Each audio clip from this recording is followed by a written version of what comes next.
Assalamualaikum warahmatullahi wabarakatuh. Salam sejahtera untuk kita semua yang ada di Indonesia semua. Apa kabar kalian penghobi elektronik? Mudah-mudahan kalian selalu sehat ya. Selalu dalam lindungan Allah Tuhan yang Maha Kuasa. Di video kali ini saya ingin berbagi kepada kalian tentang sebuah power supply komputer yang sudah lama tidak saya gunakan.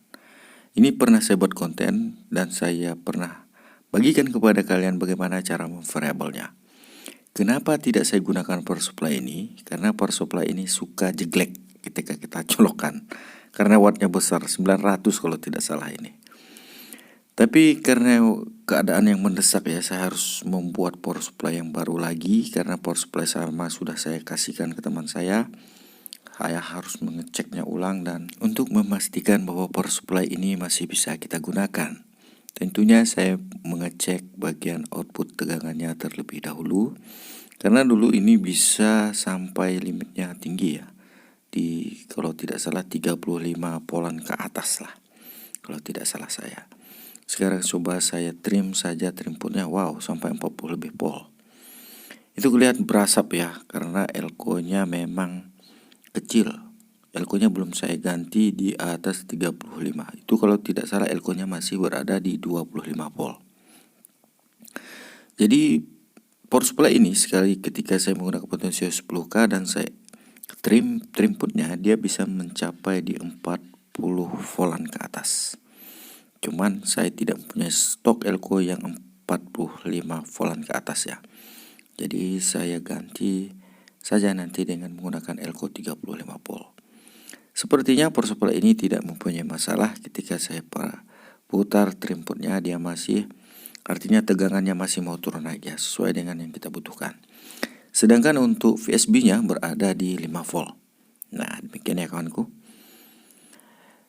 Untuk power supply ini nanti akan saya set di 20 volt saja. Karena kebutuhan saya 20 volt. Ya untuk ngecas baterai lah. Selanjutnya saya harus mengunci dari tegangan 20 volt ini tadi. Bagaimana caranya? Caranya adalah dengan mengukur tahanan yang ada di potensio saat kita trim terakhir. Ia berada di 2 kilo 1. Nah, jadi untuk mendapatkan resistor 2 kilo 1 itu sepertinya susah. Saya menggunakan resistor 2K2. Sekarang untuk memastikan resistor ini mempunyai nilai 2K2, saya harus mengukurnya dengan multimeter ya. Kemudian sekarang kita cobakan saja pada titik poin 2 kabel inilah yang akan kita gantikan dengan resistor. Jadi dengan tahanan tetap dengan nilai resistor 2K2 itu tegangan 20 voltnya yang kita harapkan itu tidak lari ya. Jadi nanti output dari power supply ini langsung masuk ke DC step down dengan stabil di 20 volt. Itu yang kita harapkan sebenarnya. Ya oke, beginilah ya penolderannya di 2 titik tadi. Ini pernah saya buat konten, silakan dicari di video lama 1 tahun yang lebih lah kalau tidak salah. Oke, kemudian setelah kita beri tahanan tetap resistor, sekarang kita cek tegangan outputnya berapa setelah nilai outputnya setelah kita beri resistor. Alhamdulillah terkunci di 20,2 volt.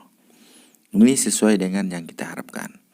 Oke, demikianlah caranya ya untuk mengunci dari power supply yang telah kita variabel tadi. Kemudian langkah selanjutnya untuk memvariabelnya tidak banyak yang saya lakukan ya, karena saya tidak bisa mempelajari IC dari ini lebih lanjut, IC WT57527. Jadi saya menggunakan DC step down yang versi XL4016 ini, yang bisa kita kontrol voltase dan currentnya. Tentunya untuk output dari power supply ini akan masuk ke input plus dan min dari modul DC step down. Pastikan dalam penyusunan ini kalian jangan sampai terbalik. Kalau terbalik ya meninggoy atau wassalam lah modul DC step up. Kemudian untuk voltmeter digital saya harus mencari voltmeter digital yang lama ya. Jika kalian ingat dengan konten ini ya power supply G++, ya inilah voltmeter inilah yang akan saya gunakan. Karena voltmeter digital yang biasa di atas meja saya bereksperimen itu setelah saya hibahkan dengan seseorang. Oke, langkah yang pertama untuk output dari min-nya terlebih dahulu dari modul DC step down. Oke, dari outputnya itu masuk ke kabel hitam dari voltmeter digital. Nah, langsung kita colokkan saja kawan. Oke, kita bersihkan dulu. Ada serabut-serabut timah yang mengganjal. Oke, jadi ini barang sudah lama terbengkalai ya. Apalagi saya hampir 2 bulan meninggalkan ruangan ini dan saya hampir lupa lah dengan barang-barang apa yang tersedia di kamar nih.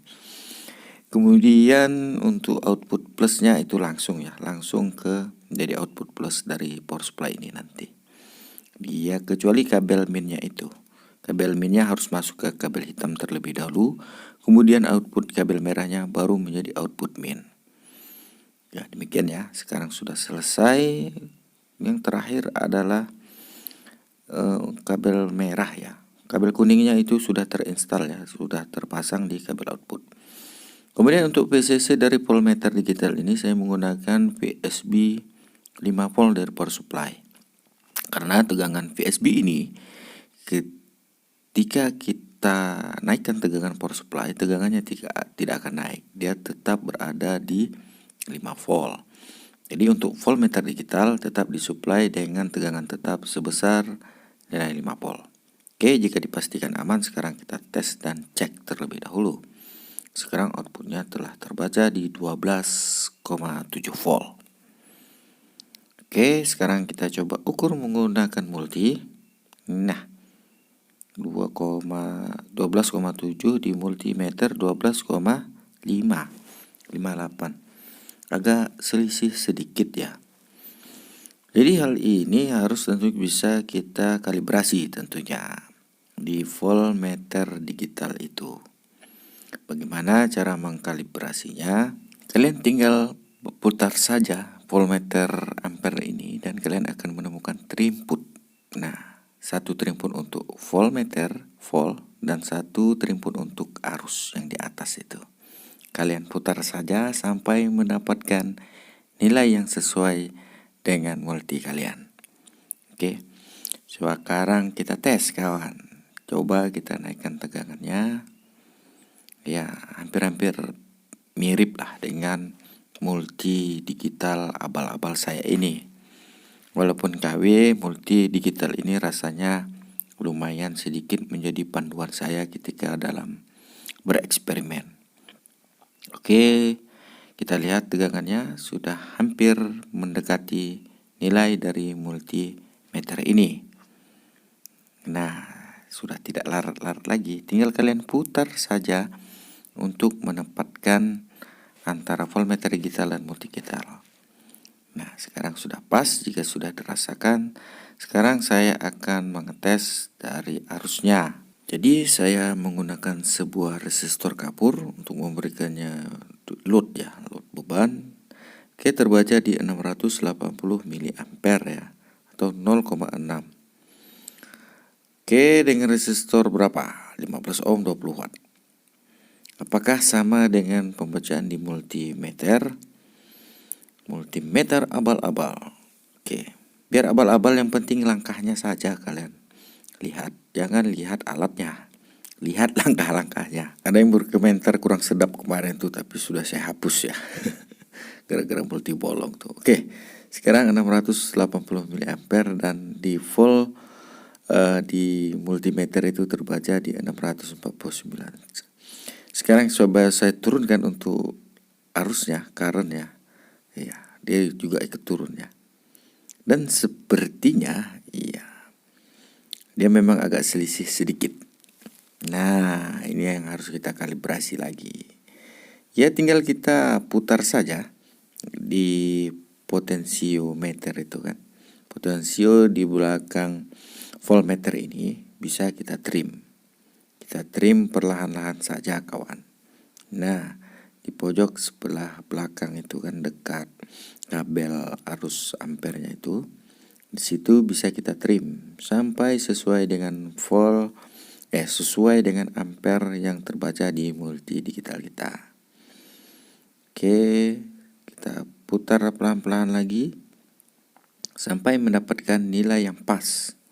Oke, masih kurang. Sekarang kita coba tune lagi sampai mendapatkan nilai yang pas menurut multimeter kita. Kemarin ada yang berkomentar tuh, ya Allah mak, dia bilang multi bolong eksperimen tidak akurat. Itu saya hapus ya. Saya hapus komentar yang demikian karena saya nggak enak juga lah ngelihatnya. Yang penting itu kawan ya, saya ingatkan kembali langkah-langkahnya lah yang harus kalian ingat. Memang perangkat yang bagus untuk uji eksperimen ini sangat mendukung. Itu untuk keakuratan. Nah, ya kalian doakan saja saya menjadi orang kaya, saya beli semua yang mahal-mahal dan yang canggih-canggih semua. Oke. Demikianlah kawan langkah-langkahnya ya untuk mengkalibrasi dari voltmeter digital dengan multi kita. Oke, untuk next project ya, kita gunakan potensio ini ataupun bagaimana nanti kita lihat barang yang ada di kamar inilah. Kemudian untuk mengkalibrasi dari multi saya, biasanya saya menggunakan seperti ini kawan. Jadi agar tidak terlalu melenceng.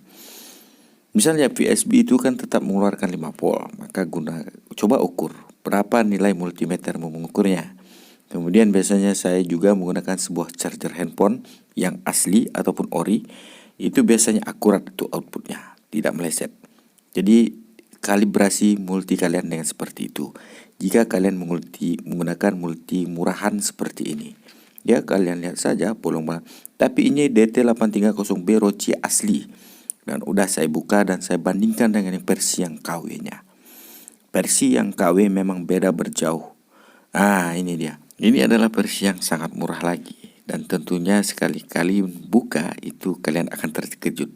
Silakan kalian buka dan unboxing sendirilah. Ini mana yang Rocia, mana yang DT830B yang KW. Wow, berasap ya power supply-nya. Itu bukan asap power supply, tapi itu adalah asap rokok saya. Kira power supply yang berasap ya.